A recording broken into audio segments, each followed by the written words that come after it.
வேப்பிலைக்காரியாய் உன் வீடு தேடி உன் காலி வந்துவிட்டேன். என் தங்கமே, ராஜ வாழ்க்கையை நீ பெறப்போகிறாய் என் தங்கமே. ஒருவனுக்கு நல்லது கெட்டது என இரண்டும் தோன்றும். ஆனால் கெட்டதை நீ எவ்வாறு நல்லதாக மாற்றிக்கொள்கிறாய் என்பதில்தான் உன் உண்மையான முன்னேற்றம் அடங்கியிருக்கிறது. கெட்டதை நினைப்பது என்னுடைய குணம் அல்ல, அது அறநெறி அல்ல. உன் அன்னையான நான், உன் தந்தையான நான், உனக்கு ஒரு நல்ல குருவான நான் உனக்கு அப்படி புகட்டவில்லை என்று நீ நினைத்தால் உன்னிடம் தோன்றும் எல்லாமே நல்லதாகவே மாறும். நீ என் பிள்ளையாகிவிட்டாய். உன்னில் இருக்கும் அனைத்துமே அறநெறிக்கு உட்பட்டதாக நீதி பாதையிலும் உலக நியதியிலும் வாழ வைப்பேன். உன்னிடம் உனக்கே பிடிக்காத குணங்களை நீ உணர்ந்திருப்பாய். அதை நெறிப்படுத்தி எது நல்லது என்பதை உன் அறிவு அதை உணர வேண்டும் என்பதற்காகவே சில நிகழ்வுகளை உனக்கு நான் நிகழ்த்தியுள்ளேன். அதனால் பயப்படாதே. உன்னை நல்ல பாதையை பின்பற்ற வைப்பது என் கடமை. அதில்தான் எனக்கு ஆனந்தமும் இருக்கிறது. நீ நம்பிக்கையோடு இரு, நல்லதே நடக்கும். நீ ஏங்கிய ஒன்றை நான் உனக்கு தரப்போகிறேன். உன் பல நாள் போராட்டம் முடிவுக்கு வரப்போகிறது குழந்தையே. நீ வருந்தி பேசிக்கொண்டிருந்ததை நான் கேட்டேன். என்னுடைய எல்லா முயற்சியிலும் தடங்கள் போல இருக்கிறது. என்னால் எதிலும் முழு மனதால் செயல்பட முடியவில்லை என்று, பிரச்சனைகள் இருப்பது உண்மை என்று எந்த அளவிற்கு உன் மனம் நம்புகிறதோ அதே போல அதற்கும் தீர்வு இருக்கும் என்பதை உன் மனம் நம்ப வேண்டும். அந்த தீர்வை நோக்கி செல்ல முடியாமல் தவிக்கிறாய். உன் பிரார்த்தனைகள் நிச்சயமாக உனக்கு தீர்வு தர காத்திருக்கின்றன. நீ பிரச்சனைகள் எவ்வளவு பெரியது என்று ஆராயாமல் அதற்கென இருக்கும் ஒரு சிறிய தீர்வை கண்டுபிடி. அதற்குத்தான் நான் உனக்கு சக்தி தருகிறேன். அந்த சக்தியை கவலைகளில் இழக்காதே. உன்னால் முடியும் பிள்ளையே. உனக்கான தீர்வை நீ கண்டடைவாய். நீ நிதானத்தை இழக்காதவரை உனக்கு தோல்வி இல்லை. உலகில் உள்ள ஒவ்வொரு மனிதனுக்கும் தனித்தோர் ஆற்றல் உண்டு. அதனால் உனக்கும் ஒரு ஆற்றல் உண்டு. அதை வாழ்வின் முன்னேற்ற பாதையில் பயன்படுத்தி பயணித்தால் அது நல்ல விளைவை தருகின்ற நிலைக்கு உன்னை கொண்டு போய் சேர்க்கும் என்பது நிதர்சனம். உன்னிடம் உள்ள ஆற்றலை நீ குறைத்து மதிப்பிடாதே. என்னால் இது முடியுமா என்று எடுத்த எடுப்பிலேயே எதை கண்டும் அச்சம் கொள்ளாதே. உன் உணர்வுகள், எண்ணங்கள், பேச்சுக்கள் எல்லாம் எத்தகைய நிகழ்வை சுற்றி விரும்பியோ வெறுத்தோ தீவிர வட்டமிடுகிறதோ அதுவே நடக்கும். அதனால் உனக்கு வேண்டியதை பற்றி மட்டுமே தீவிர உணர்வோடு சிந்தித்தும் பேசியும் விரும்பியும் இரு. நீ நினைத்தது விரைந்து நிறைவேற வேண்டுமானால் தோல்விக்கு அஞ்சு முடங்கி கிடப்பது நல்ல வாழ்க்கையை தராது. தோற்றாலும் ஓட்டப்பந்தயத்தில் ஓடுபவன்தான் வெளியில் நின்று விமர்சிப்பவனை விட மேலானவன். ஒரு செயலை செய்ய முடியாதவர்கள் அவர்களால் முடியாததை உன்னாலும் செய்ய முடியாது என்று சொல்வார்கள். சொல்பவர்கள் சொல்லட்டும். அவர்களிடம் நீ காது கேட்காதவராக இருப்பதே சில நேரங்களில் பொருத்தமானது. நீ உன் வழியில் சென்று கொண்டே இரு. நிச்சயம் வெற்றி உனக்கே. கவலை கொள்ளாதே குழந்தையே. இந்நிலை கூடிய விரைவில் மாறும். நீ எல்லா செல்வ வளங்களையும் பெற்று மகிழ்ச்சியான வாழ்க்கையை வாழ்வாய். இனி உன் வாழ்க்கை ஒளிமயமாக மாறும். கலங்காதே, நான் இருக்கிறேன். நிழலாக இனி என்றும் இருப்பேன். உன்னுடைய உழைப்பு என்றுமே வீணாகாது. இடையில் வரும் சிறு சிறு தடைகள் உன்னை மெருகேற்றுவதற்காக வருகின்றன. புதிய உத்திகளை கண்டறி. கண்டிப்பாக நீ வெற்றி பெறுவாய். உனக்கு துணையாக நான் இருப்பேன். சதா என்னை நினைத்து கொண்டிரு. நான் நடத்துகிறேன் என திடமாக நம்பு. எனக்கு நானாகவே செய்கிறேன் என்ற பாவனையை உன்னுள் வளர விடாதே. கஷ்ட நஷ்டங்கள் என்பது வாழ்வின் ஒரு பகுதிதான் என்பதை தீர்க்கமாக புரிந்து கொள். அதுவே வாழ்க்கை கிடையாது.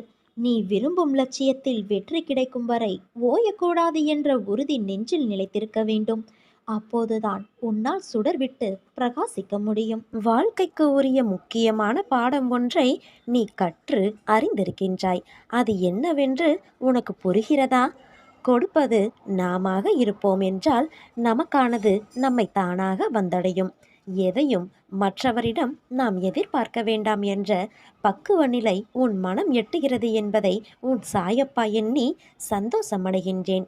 உனக்காக என்றும் உன் உயிராய் அம்மாவாக அப்பாவாக எப்போதும் நான் இருப்பேன். உன் வாழ்க்கையில் பாதைகள் கரடுமுரடாய்த்தான் இருக்கும். அந்த பள்ளங்கள் வருவதற்கு முன்பு உன் வாழ்க்கையில் எந்த கஷ்டமும் தெரிந்திருக்காது. அந்த பள்ளம் உன்னை யார் என உனக்கு உறுதி செய்யும் இடமே. அந்த இடத்தில் போராட்டங்களை சந்திக்கும் பொழுது உன் மன உறுதி, தைரியம், பலம், தன்னம்பிக்கை, எதையும் எதிர்கொள்ளும் துணிச்சல் இருக்கிறதா என்று உன்னை அடையாளம் காண வைக்கும் இடம். அதே போல அந்த பள்ளங்களை தாண்டி விட்டாய் என்றால் நீ ஜெயித்து விட்டாய் என்று அர்த்தம். அதிலும் உன் வாழ்க்கை என் கையில்தான் இருக்கின்றது. நீயும் பத்திரமாக உள்ளாய். உன் குடும்பத்தையும் நான் சுமக்கின்றேன். அதனால் நீ யாரையும் நினைத்து பயப்பட தேவையில்லை. எல்லோரும் என் பாதுகாப்பில் இருக்கின்றீர்கள். வாழ்க்கை என்பது கடலில் செல்லும் நெடுதூர பயணம்.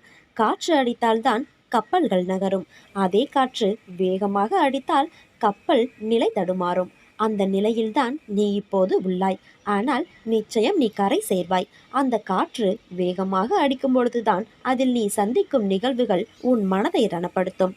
அந்த ரணத்திற்கு என் வார்த்தைகள் ஆறுதலாய் அமையும். நிச்சயம் உன்னை உயர்நிலைப்படுத்துவேன். எல்லா கஷ்டங்களிலிருந்தும் மீட்டெடுப்பேன். நடக்கும் சில நிகழ்வுக்கு பின்னால் நிச்சயம் ஏதோ ஒரு காரணம் இருக்கும். அவற்றை சொல்லும் நேரம் வந்தால் உன் தந்தையான நான் உன்னிடம் அதை புரிய வைப்பேன்.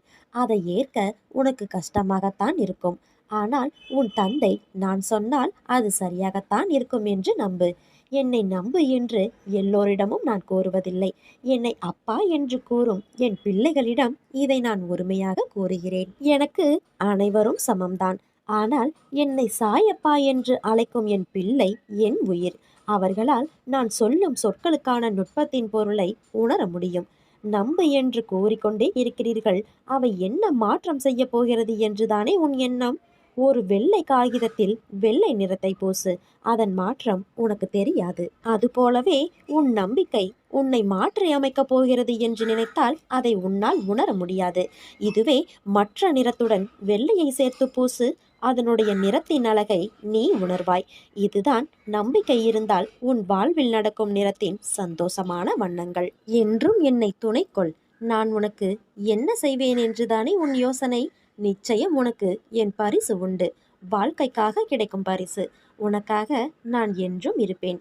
என் பரிபூரண அருளும் ஆசிர்வாதமுடன் உடைய என் அன்பை பெற்ற குழந்தை நீ. உன்னை விட்டு நான் விலகுவதும் இல்லை. உன்னை விலகி போகும்படி நான் செய்வதும் இல்லை. உன் மனதில் உள்ள அனைத்தையும் படிக்க தெரிந்த எனக்கு உனக்கு எது நல்லது என்று செய்ய தெரியாமல் இருக்குமா? உன் மனம் குளிரப் போகிறது. என் ஆசிர்வாதங்கள் உனக்கு முழுவதும் அதிவிரைவில் கிடைக்கப் போகிறது. அன்றைக்கு நீ அழுவாய். நான் கேட்டதையெல்லாம் தந்துவிட்டாயே என்ற மகிழ்ச்சியில். நமது சிறந்த செயல்பாடு என்பது எப்படிப்பட்ட சூழ்நிலையிலும் எந்த ஒரு விஷயத்திற்கும் எதிர்வினையாற்றாமல் இருப்பதாகும். யாரோ ஒருவரின் நிராகரிப்பு, ஓர் வார்த்தை, ஒரு கேலி, ஓர் விமர்சனம், ஓர் துரோகம்தான் பலரின் வெற்றிக்கு முதல் அடிப்படை காரணம்.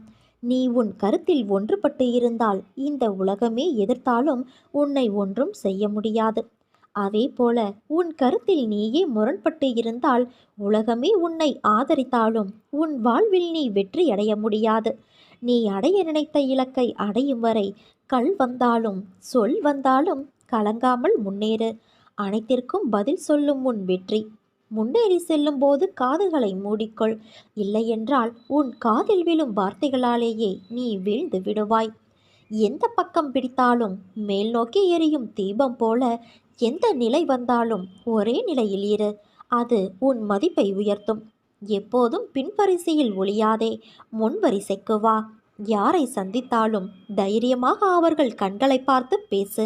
அவர் எப்பேற்பட்ட பிரபலமாக இருந்தாலும் தலை கவிழ்ந்து தரையில் விரலால் கோலம் போடுவதெல்லாம் வேண்டாம். நீ நடக்கின்ற வேகத்தை அதிகப்படுத்து. நடையில் தெரியும் அந்த சுறுசுறுப்பு, உற்சாகம் உன் செயல் வேகத்தையும் தானாக அதிகரிக்கும். எந்த கூட்டத்திலும் அடுத்தவர்கள் பேசட்டும் என்று காத்திருக்காதே. அங்கே கேட்கிற முதல் குரல் உன்னுடையதாக இருக்க வேண்டும். எந்த நேரமும் உதடுகளில் ஒரு புன்னகையை வைத்திரு. அது தருகிற தன்னம்பிக்கை வேறு எங்கேயும் கிடைக்காது. எப்போதும் எல்லோரிடமும் நேர்மறை வார்த்தைகளை பேசு. எதிர்மறை விஷயங்கள் மீது கவனம் செலுத்தாதே. பலம் என்ன, பலவீனம் என்ன என்பதை பட்டியலிட்டு உன் பலம் மீது நீ உன் கவனத்தை செலுத்து. உன் பெயரை நீ எப்போதும் யாரிடமும் தன்னம்பிக்கையாக கூறு. உன் பிறப்பின் உன்னதத்தை ஆழமாக உணர முடியும். விதைகள் என்றும் தன் வளர்ச்சிக்கு காரணங்களை தேடுவது கிடையாது. நாம் விதைக்கப்பட்டோம், எல்லா தடைகளையும் கடந்து மரமாக உருவெடுப்போம் என்று நினைப்பதுதான் அது வளர்ந்து நிற்க காரணம். அதே போல தன்னை போல இன்னொரு மரம் வளர அது வழி செய்யும். அதே போலத்தான் நீயும் வளர்வாய். விரக்தி, அகங்காரம், துக்கம், கோபம், குழப்பம், மன உளைச்சல் போன்றவைகளுக்கு அதிகம் இடம் கொடுக்காதே. புகழ்ச்சிகளும் அவமானங்களும் மாறி மாறி வரும் போகும். அவையாவும் உன் உள்ளத்தில் தங்கிவிடாதபடி பார்த்துக்கொள். முயற்சியும் நம்பிக்கையும் இல்லாமல் வாழ்க்கையை எதிர்கொள்வது மிக கடினம். உன் எதிர்காலத்தை பற்றி யோசிப்பதில் தவறு இல்லை. ஆனால் நீ அதையே சிந்தித்து கொண்டு தற்போதுள்ள சூழ்நிலையில் கவனமாக செயல்படாமல் நிலைமையை சிக்கலாக்கிக் கொள்கிறாய். வீணான கவலை எந்த விதத்திலும் பலன் தராது குழந்தையே. அதனால் எதற்கும் கலங்காதே. எல்லாம் நன்மைக்கே என்று எடுத்துக்கொள். என்னுடைய குழந்தைக்கு எது நன்மையோ அதை மட்டுமே நான் அளிப்பேன். கைகூட வேண்டிய செயல்கள் தாமதமானாலும் தப்பாமல் உனக்கு வேண்டிய நல்லது நிச்சயம் கிடைக்கும், நிச்சயம் நடக்கும். உனக்கு எல்லா சூழ்நிலைகளிலும் நான் துணை நிற்பேன். என் வார்த்தைகள் மீது நம்பிக்கை வைத்து செயல்படு. மீதியை நான் பார்த்து கொள்கிறேன். நீ என்னிடம் வந்த பிறகு கூட ஏன் வீணாக புலம்பிக் கொண்டு இருக்கிறாய்? எதுவானாலும் என் மேல் சுமத்திவிட்டு உன் வேலையை நீ பார். அதற்கு மேல் ஆக வேண்டியதை நான் பார்த்து கொள்கிறேன். என் அன்பு குழந்தையே, உனக்கு இப்போது வந்திருக்கும் சோதனைகள் நிரந்தரமில்லை. சோதனையை தோற்கடித்து போராடுவதற்கு சக்தியை நான் உனக்கு அளிப்பேன். நிச்சயம் உன் வாழ்வில் நீ ஜெயிக்கப் போகிறாய் குழந்தையே. நீயும் இப்போது துன்பத்தால், கவலை, கஷ்டத்தால், வாழ்வில் ஏற்பட்ட பிரச்சனையால், பலவித தடைகளால் சோர்ந்திருந்தாலும் கவலைப்படாதே. உன் பயணம் நிச்சயம் தொடரும். கைப்பொருளை இழந்து திண்டாட்டமா? வெற்றி பெற முயற்சித்து தோல்வியடைந்து உட்கார்ந்திருக்கிறாயா? சிரிப்பும் சந்தோஷமும் கிடைக்கும் என எதிர்பார்த்த வாழ்வில் அடியும் அழுகையுமாய் உள்ளதா? வீட்டை அழுக்காக்க பிள்ளை வரம் கேட்டு வெகு காலமாய் அழகான வீடும் அழுத முகமுமாக இருக்கிறாயா? பயப்படாதே, உன் பயணம் இத்தோடு முடிந்து விடுவதில்லை. இதோ நான் உனக்காக இருக்கின்றேன். நான் மீண்டும் உன் பயணத்தை தொடங்கி வைப்பேன். தைரியத்தோடு எழுந்திரு என் குழந்தையே. ஏன் என் மீது உனக்கு இவ்வளவு கோபம்? உன் உடம்பில் ஏற்பட்ட காயத்திற்கு வலியால் துடிக்கின்றாய். ஆனால் எனக்கு அதைவிட உன் மனவலிதான் பெரிதாக தெரிகிறது. அதனால் நான் சரி செய்ய அதிகம் கவனம் கொண்டுள்ளேன். உடம்பில் ஏற்பட்ட காயத்தை விட உன் மனதில் ஏற்பட்ட காயம் என்பது மலை போன்றதாய் இருக்கிறது. மற்றவர்களது வார்த்தைகள் உன் மனதில் வடுவாய் தேங்கி நிற்கிறது. அதை நான் சரி செய்கின்றேன். அந்த வழி எப்படி இருக்கும் என்று தெரிந்தும் நீ மற்றவர்களை வார்த்தைகளால் புண்படுத்தலாமா? அவர்களுக்கும் அது காயம்தானே. ஒருவனுக்கு உண்மையான எதிரி வெளியே இருப்பவர்கள் அல்ல, அவனுடைய மனம்தான் முதல் எதிரி. உனக்கு ஒரு நிகழ்வுகள் நடந்தால் அதை மிக பெரிதாக சித்தரிப்பதும் உன் மனம்தான். அதை சிறியதாக சித்தரிப்பதும் உன் மனம்தான். உன் பகைவன் கூட எண்ணாத எண்ணங்களை உன் மனம் எண்ணமிடும். உன் மனம் என்பது அது அப்படி நடந்துவிடுமோ, இப்படி நடந்துவிடுமோ என்று ஒரு கற்பனை பயத்தை உணர வைத்துவிடும். நீ நல்லது நினைத்தாலும் அதை உனக்கே வேறு முகமாக சித்தரிப்பது உன் மனம்தான். அந்த நிமிடம் மௌனமாக அதை கடக்கச் செய்து அந்த எண்ணத்தை துடைத்து எறி. இப்படி செய்தால் உன் மனம் என்பது உனக்கு பகைவனாக இல்லாமல் தோள் கொடுக்கும் தோழனாக இருக்கும். நம் மனம் நல்லது கெட்டது என எல்லாம் நிறைந்ததுதான். உன்னுடைய நல்லதை பிறருக்கு நல்லதாக மாற்று. கெட்டதை வென்று அதை உனக்கான நியாயத்தை உணர்த்தும் நியாயமான பாதையாய் மாற்று. இதற்கான அர்த்தம் என்ன என்பதை நான் கூறுகிறேன் கேள். தீயில் கையை நீட்டினால் சுடும் என்பதை அறிந்து நீ கையை தள்ளி வைத்தாய் என்றால் அதை புரிந்து நீ நடந்தாய் என்பது அர்த்தம். அதற்கு மாறாக புரிந்தும் நான் கையை விடுவேன் என்று சொன்னால் அதற்கான பலனை நீ கடந்தாக வேண்டும்.